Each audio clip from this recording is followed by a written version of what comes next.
Hello friends, very good morning to you. Myself Nalinikanta Jana, HOD Physics, Bharuneswar Mahavidyalaya, Utkal University. Our today's topic is critical damping resistance. CDR, it is commonly known as CDR. Now question arises, what is a critical damping resistance? From the theory of a ballistic galvanometer, we know that a ballistic galvanometer keeps on oscillating when current passes through it, and the oscillation will decrease if it is properly damped, and the damping of the oscillation of a ballistic galvanometer can be achieved if a suitable resistance is connected in shunt with the galvanometer coil. And now the value of that resistance whose connection with the galvanometer coil makes the galvanometer to stop oscillating is known as critical damping resistance. That means the value of resistance connected to the galvanometer coil for which the oscillation stops, ceases, is known as critical damping resistance. So now our duty is to find the expression for the critical damping resistance and the condition for critical damping resistance, and also from this we can calculate the frequency of oscillation of a damped galvanometer or ballistic galvanometer. Okay. Now let us write what? From the function of a ballistic galvanometer, we know that it keeps on oscillating when a current passes through it.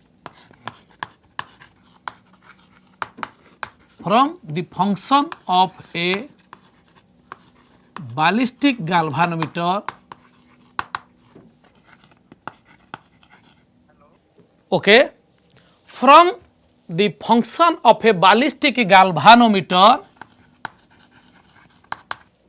we know that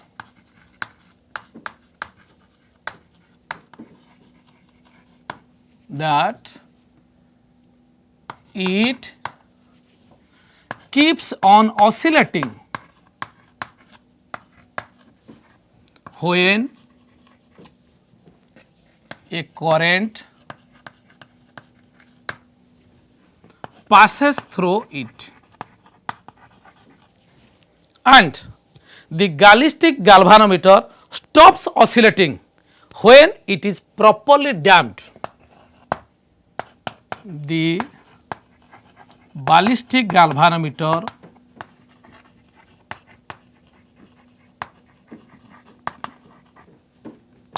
will stop oscillating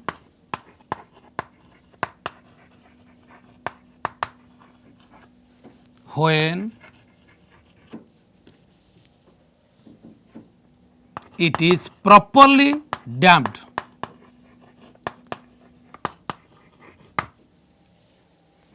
And a galvanometer can be properly damped by inserting a suitable shunt resistance in parallel with its terminals.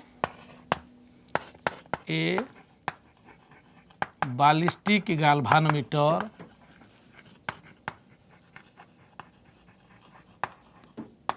will be properly damped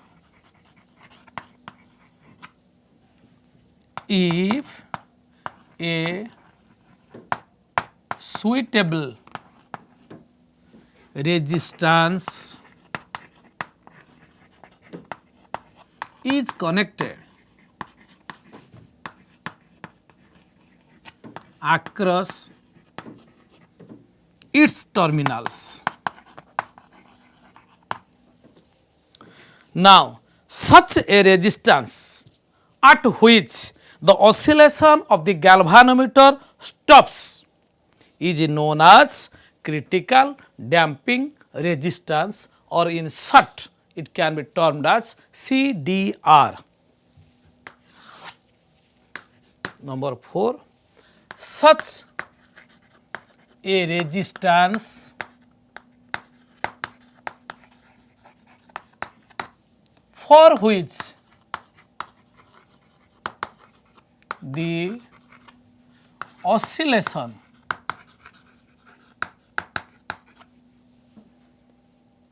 stops is known as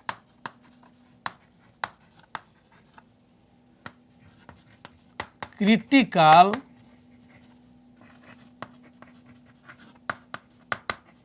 damping resistance, or CDR, critical damping resistance. And the damping of a galvanometer depends on the value of resistance. Now, the damping of the galvanometer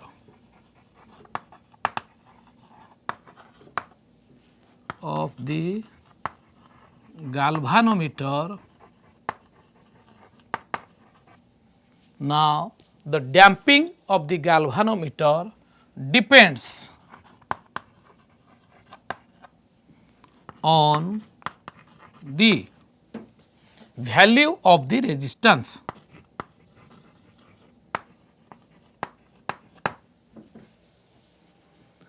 Depends on the value of the resistance.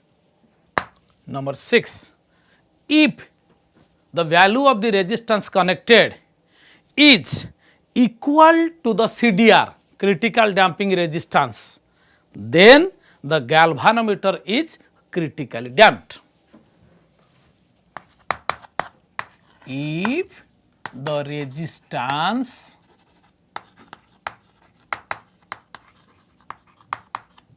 is equal to CDR, then the galvanometer is critically damped. And similarly, if the resistance is greater than the CDR, then the galvanometer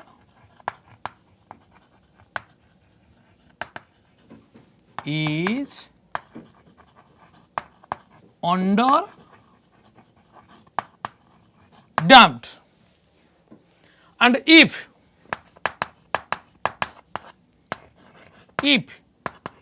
the resistance which we have connected is less than CDR, then the galvanometer is over damped. That means, in the beginning I told you that by connecting a suitable resistance, the oscillation of the galvanometer can be stopped, and the value of resistance at which the oscillation of the galvanometer stops is known as critical damping resistance, or CDR. Now, if we connect a resistance whose value is equal to the CDR of that galvanometer, then the galvanometer will be critically damped. And if the resistance connected is greater than the value of the CDR of the galvanometer, then the galvanometer is under damped. And when the resistance connected is less than the CDR, then the galvanometer is over damped. Okay? Now, when the galvanometer is critically damped, it will make only one swing and return slowly to the initial position or zero position. What we know? In case of ballistic galvanometer, the pointer keeps on oscillating, and this oscillation can be decreased if a suitable resistance is connected. So, when we connect a CDR, suitable resistance, then the galvanometer pointer will give one swing, then comes to rest. Okay. When the galvanometer is critically damped,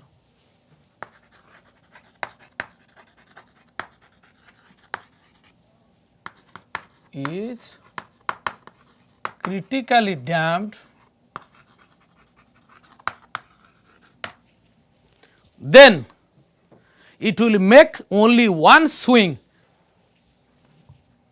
then it will make only one swing and return back to the initial condition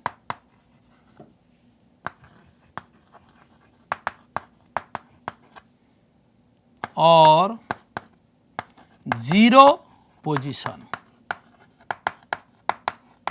That means, if the ballistic galvanometer is critically damped, then it will make only one oscillation. Also, the electromagnetic damping can be observed in a series LCR circuit.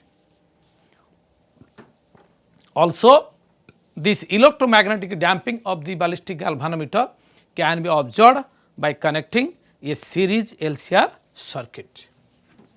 Number 8, also the electromagnetic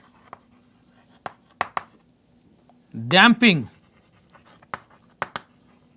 of a ballistic galvanometer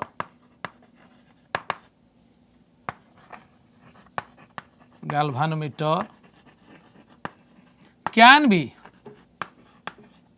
observed by connecting a series LCR circuit. Okay. So, let us see how we can achieve CDR by means of a series LCR circuit. Using the LCR circuit, the value of CDR can be obtained. Using an LCR series circuit, the value of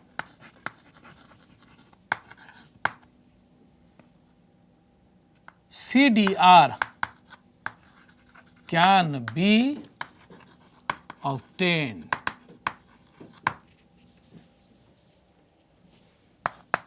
So, let us consider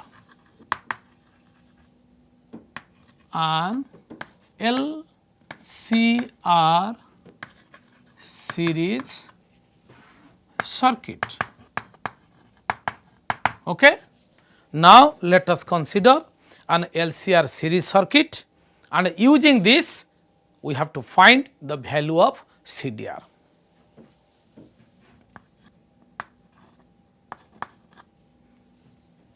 LCR, and it is the source of EMF, and this is the direction of current through the circuit, and let the current I is flowing through it. as shown in the circuit diagram,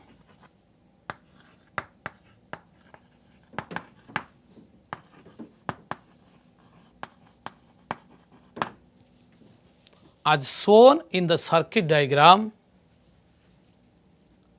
L equal to inductor, C equal to capacitor, R equal to resistor, I equal to current, and E equal to EMF connected to the circuit. Now, when current passes through this series LCR circuit, then an magnetic energy will be stored in this inductor, whereas an electric energy will be stored in this capacitor,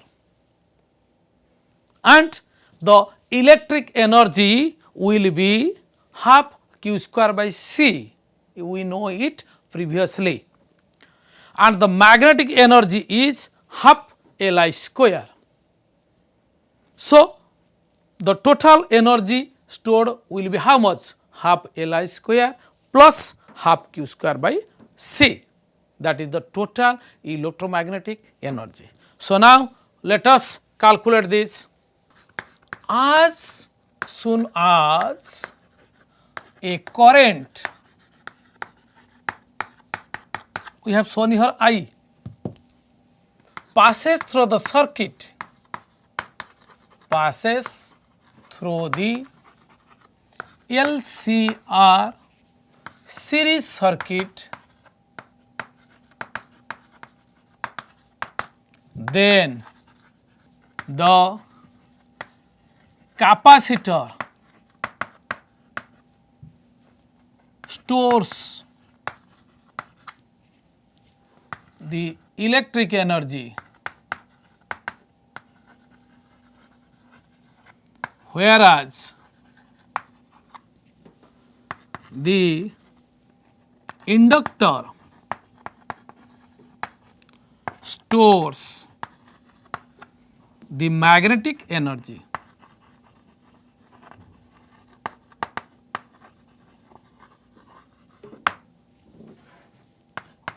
So, the electric energy stored by the capacitor is U E, E for electric, is equal to half q square by C, where C is the capacitance of the capacitor. Number 14, and the magnetic energy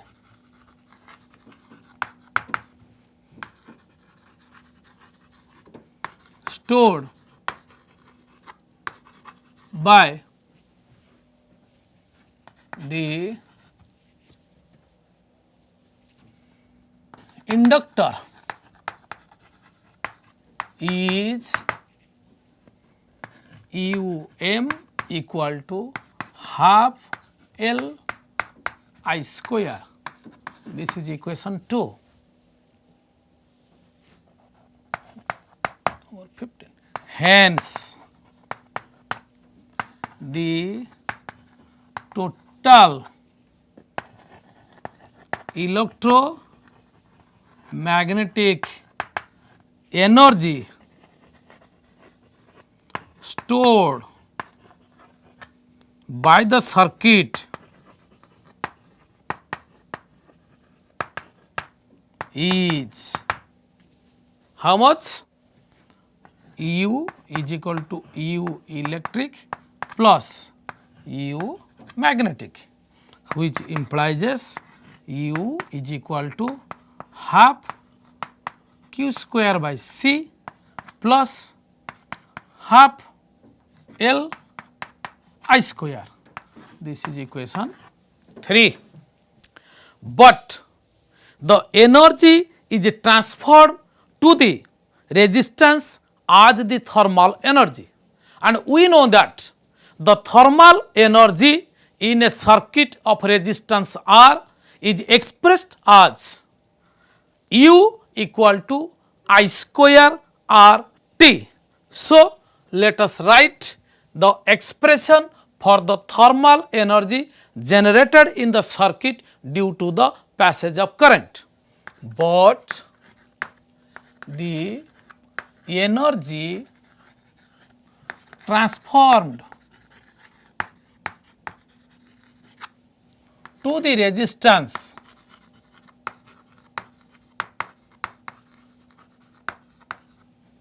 is in the form of thermal energy. Okay? That is U equal to minus I square R T, where T equal to time of flow of current.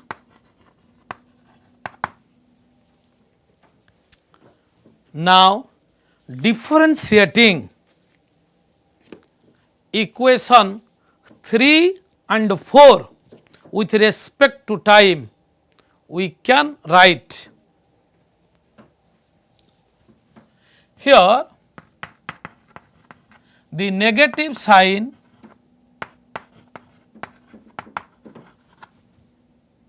indicates the loss of heat. Okay. Now, let us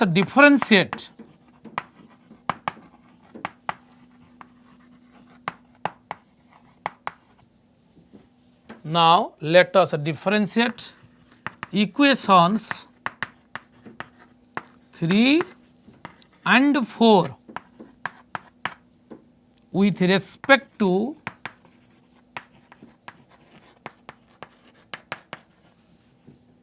time.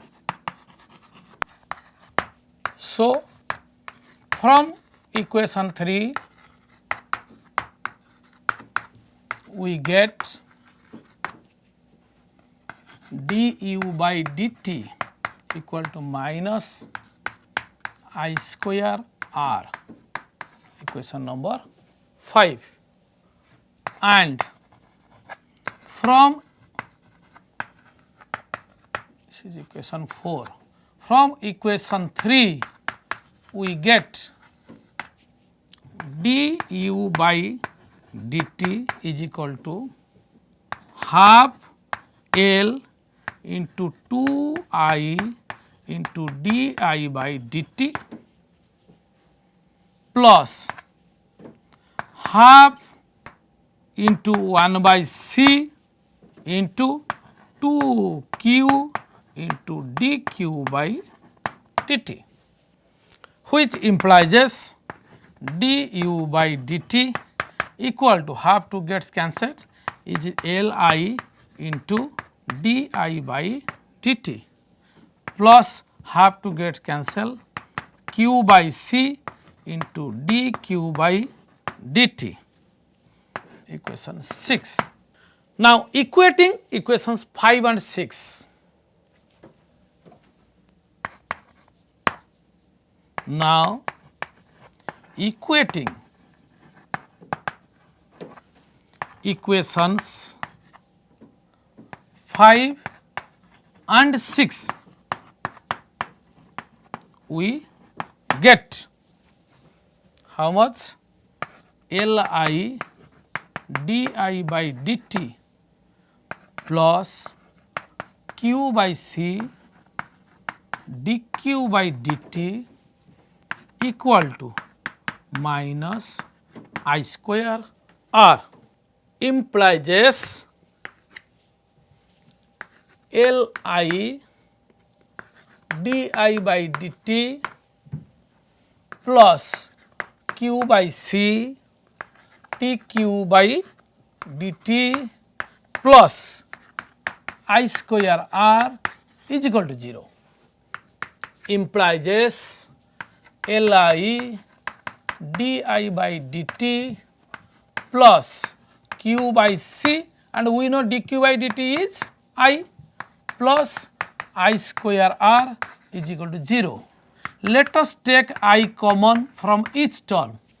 So, it can be written as L di by dt plus q by c plus I r equal to 0, or implies this I can be omitted, because by dividing on both the sides we can write L di by dt plus q by c plus I r is equal to 0. This is equation number 7.